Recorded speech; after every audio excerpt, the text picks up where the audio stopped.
जीवन में असंभव कुछ भी नहीं है। जब जागो तब सवेरा होता है। अगर आपको ये लगता है कि मैंने जीवन में बहुत से बुरे काम किए हुए हैं और अब इन गलत कामों को सुधारने के लिए कोई भी विकल्प नहीं है, तो आपको गौतम बुद्ध के जीवन की ये कहानी एक बार अवश्य सुननी चाहिए।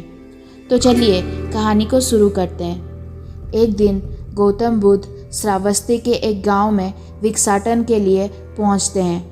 जब गांव में प्रवेश करते हैं तो देखते हैं कि पूरे गांव में सन्नाटा छाया हुआ है। दूर दूर तक कोई भी व्यक्ति नज़र नहीं आता। बुद्ध उस गांव के पहले द्वार पर जाते हैं और कहते हैं कि भिक्षाम देहि, परंतु भीतर से बाहर कोई नहीं आता। बुद्ध दूसरे द्वार पर जाते हैं, परंतु कोई दरवाज़ा नहीं खोलता। तीसरे द्वार पर जाते हैं, परंतु उस द्वार से भी कोई भी व्यक्ति बाहर नहीं आता। फिर अचानक से एक दरवाज़ा खुलता है, जिसमें से एक व्यक्ति बाहर आता है। वो जल्दी से बुद्ध का हाथ पकड़ता है और उन्हें अपने घर में ले जाता है और कहता है, क्षमा करें बुद्ध, परंतु इस समय आप बाहर नहीं जा सकते। उंगली माल को श्रावस्ती की सीमा पर देखा गया है। सभी गांव वाले डर के मारे अपने अपने घरों की खिड़कियां और दरवाजे बंद करके बैठे हुए हैं। बुद्ध उस व्यक्ति से पूछते हैं, कौन है ये उंगली माल और उसे इतना भय क्यों है? वो व्यक्ति कहता है कि उंगली माल एक राक्षस है। उसे जो भी मनुष्य मिलता है, बच्चा, वृद्ध, स्त्री, पुरुष, यहाँ तक कि सन्यासी भी, वो किसी को भी नहीं छोड़ता। बुद्ध उनसे पूछते हैं कि क्या वो धन के लालच में ये सब करता है? वो व्यक्ति कहता है कि नहीं, उसे धन का कोई लालच नहीं है। वो जब भी किसी आदमी को मारता है तो उसकी उंगली काटकर अपने गले की माला बनाता है, इसीलिए उसका नाम उंगली माल पड़ गया है। और यह भी सुना है कि जब उसके गले की माला में 100 उंगलियां पूरी हो जाएगी तो उसकी विनाशक शक्तियां और भी ज़्यादा बढ़ जाएंगी। बुद्ध कहते हैं, आभार हो आपका जो आपने मुझे उसके बारे में बताया।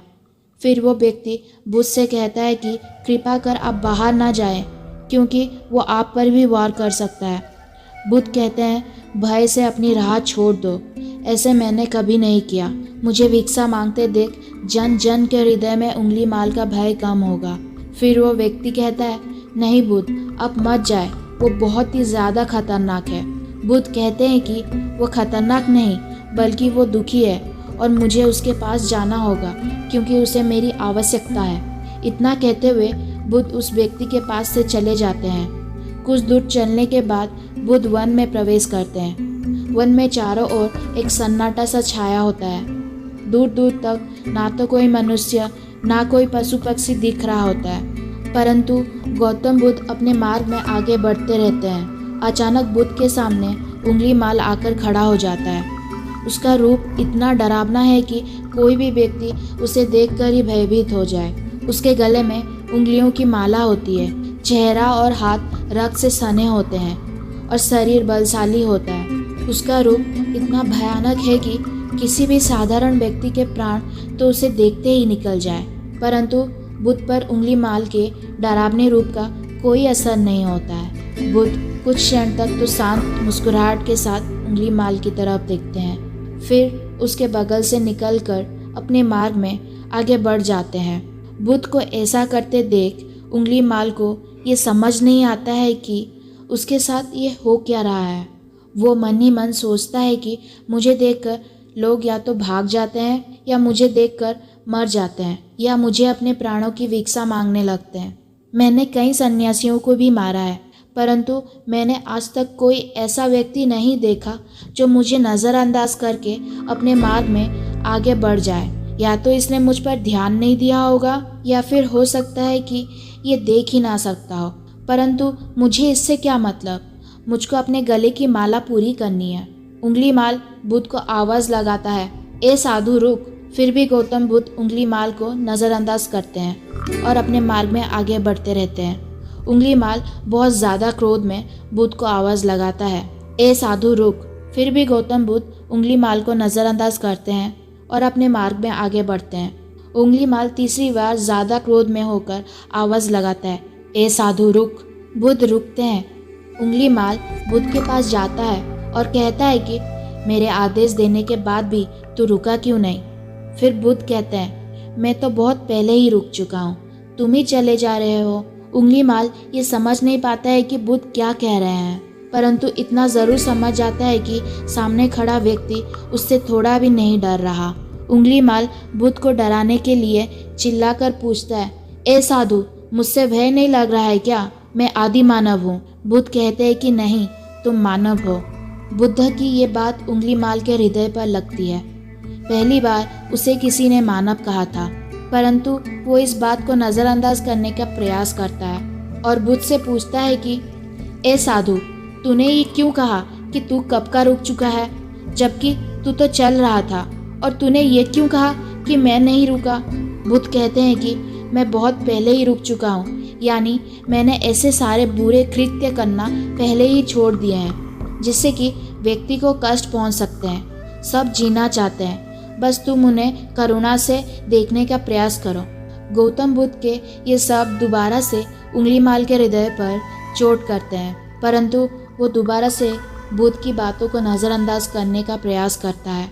इस बार वो और क्रोध में भरकर बुद्ध के गर्दन पर अपनी तलवार रख देता है, जिससे वो लोगों की हत्या किया करता था, और बुद्ध से चिल्लाकर कहता है, नहीं, मानव में ना तो प्रेम है ना ही करुणा है, सिर्फ छल और कपट है। इसीलिए मैं सबकी हत्या करूँगा और किसी को जीवित नहीं छोड़ूंगा। बुद्ध कहते हैं, तुम्हें लोगों ने बहुत दुख दिए हैं। उंगलीमाल क्रूरता मनुष्य अज्ञान के कारण ही करता है। ईर्ष्या, द्वेष, मोह माया ये सभी अज्ञान की ही संतान है, परंतु वो व्यक्ति ही है जिसमें दया, करुणा और समझ का उदय भी होता है। उंगलीमाल, यदि इस जीवन में क्रूर और निष्ठुर लोग हैं तो दयावान भी है। बस तुम्हें अपने आँखों से इस अंधेपन की पट्टी को हटाना होगा जो तुम्हें केवल बुराई ही दिखा रही है।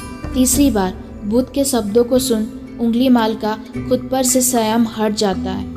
उसे समझ नहीं आता कि पहली बार उसे अपने आप इतना कमज़ोर क्यों महसूस हो रहा है। वो कोशिश तो करता है क्रोध करने का, परंतु कर नहीं पाता है। वो बड़ी हिम्मत जुटाकर क्रोधित होने का नाटक करके बुद्ध से कहता है, तुम और व्यक्तियों जैसे नहीं हो। बुद्ध कहते हैं कि मैं हर व्यक्ति जैसा ही हूँ, बस जागृत हूँ और ये सिद्ध कर रहा हूँ कि हर व्यक्ति में जागने की क्षमता है। मेरा मार्ग क्रूरता को दया में परिवर्तित करता है। उंगलीमाल, तुम अनजाने में घृणा के पद पर हो, बस इस क्षण रुक जाओ।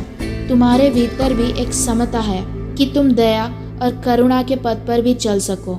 इतना सुनते ही उंगलीमाल के हाथ से तलवार जमीन पर गिर जाता है। उसकी आंखों से आंसू बहने लगते हैं। भला कोई कब तक बुद्ध को अनदेखा करेगा। उंगलीमाल रोते हुए बुद्ध से पूछता है कि क्या आप वही हैं जिन्हें लोग बुद्ध कहते हैं, जो लोगों को मुक्ति के मार्ग पर चलना सिखाते हैं? हाँ, मैं वही हूँ। मैं तुम्हें मुक्ति के मार्ग पर ले जाना चाहता हूँ। फिर उंगलीमाल कहता है, परंतु मैं बहुत दूर निकल गया हूँ। मैंने बहुत हत्या करी है, बहुत पाप करे हैं। मैं चाहकर भी वापस नहीं लौट सकता और मेरा वापस लौटना असंभव है। बुद्ध कहते हैं कि असंभव कुछ नहीं है, जब जागो तब सवेरा होता है। उंगलीमाल कहता है, मैं अब पुनः जीवन की ओर नहीं मोड़ सकता, बहुत देर हो चुकी है। बुद्ध कहते हैं, तुम में इतनी चेतना कि तुम जानते हो कि जो तुमने अब तक किया है वो बुरा था। इसका अर्थ यह है कि तुम जानते हो क्या अच्छा है और क्या बुरा है। उंगलीमाल, जिस दिन से तुम अच्छा कार्य करना शुरू कर दिए उस दिन से तुम्हारा एक नया जीवन शुरू हो जाएगा। फिर उंगलीमाल कहता है, मैं कितने भी अच्छे काम कर लूं, परंतु लोग मुझे उसी दृष्टि से देखेंगे और मुझे चैन से जीने नहीं देंगे। बुद्ध कहते हैं कि उंगलीमाल, यदि तुमने हिंसा का मार्ग छोड़ा तो मैं तुम्हें मार्ग दिखाऊंगा और तुम्हारा संरक्षण करूंगा और तुम्हें लोगों की घृणा से बचाऊंगा। बस पहला कदम तुम्हें ही उठाना होगा। उंगलीमाल पूछता है कि क्या ये हो सकता है? बुद्ध कहते हैं, अवश्य हो सकता है। उंगलीमाल रोते हुए बुद्ध के चरणों में गिर पड़ता है और कहता है कि मैं आपको वचन देता हूँ कि मैं सारे बुरे कृत्य करना छोड़कर और आपके पीछे करुणा के पथ पर चलना सीखूंगा। कृपा कर आप मुझे अपना शिष्य बना लीजिए। बुद्ध कहते हैं कि मैं किसी को अपना शिष्य नहीं बनाता, बल्कि व्यक्ति स्वयं मेरे संग से जुड़ जाता है। उंगलीमाल उसी समय बुद्ध का भिक्षु बन जाता है। इस कहानी से हमें ये सीखने को मिलता है कि लोग सोचते हैं कि उन्होंने बहुत सारे गलत काम किए हुए हैं। अब इन गलत कामों को सुधारने के लिए और कोई विकल्प नहीं है। इस पर गौतम बुद्ध कहते हैं कि चाहे आपने अब तक कितने भी बुरे काम क्यों ना किए हुए हैं, पर सबसे जरूरी बात यह है कि आप पहला कदम उठाने के लिए तैयार है या नहीं। आपको अगर हमारी कहानी अच्छी लगी तो वीडियो को लाइक करिए, चैनल को सब्सक्राइब करिए और हमेशा खुश रहिए।